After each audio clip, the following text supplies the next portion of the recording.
కొంచెం కారంగా ఏదైనా తినాలి అనిపించినప్పుడు ఇలా నువ్వులు టమాటా పచ్చడి చేసేసుకొని తినండి.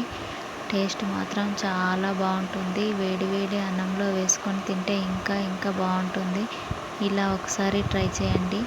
ఒక 4 టమాటాలు తీసుకొని ఇలా కట్ చేసుకొని పెట్టుకోవాలి. బాండీలో ఆయిల్ వేసి టమాటా ముక్కల్ని ఆయిల్లో మగ్గించుకోవాలి. అందులోనే ఇలా కడిగి పెట్టుకున్న ఎండుమిర్చిని కూడా వేసేసుకొని కొద్దిసేపు మూత పెట్టి మగ్గనివ్వాలి.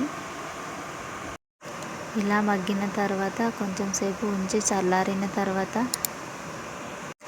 మిక్సీలోకి కొంచెం చింతపండు, ధనియాలు, జీలకర్ర, వెల్లుల్లిపాయలు వేసేసుకొని అందులోనే 1 కప్పు వేయించి పెట్టుకున్న నువ్వులు కూడా వేసేసుకోవాలి. ఆ తర్వాత ఇందాక మగ్గించుకున్న టమాటాలు, ఎండుమిర్చిని కూడా వేసేసుకొని మీ రుచికి సరిపడా సాల్ట్ కూడా వేసుకోండి. వేసుకున్న తర్వాత మిక్సీని ఒక్కసారి గిర్రన తిప్పేసిన తర్వాత పోపు పెట్టేసుకోవాలి.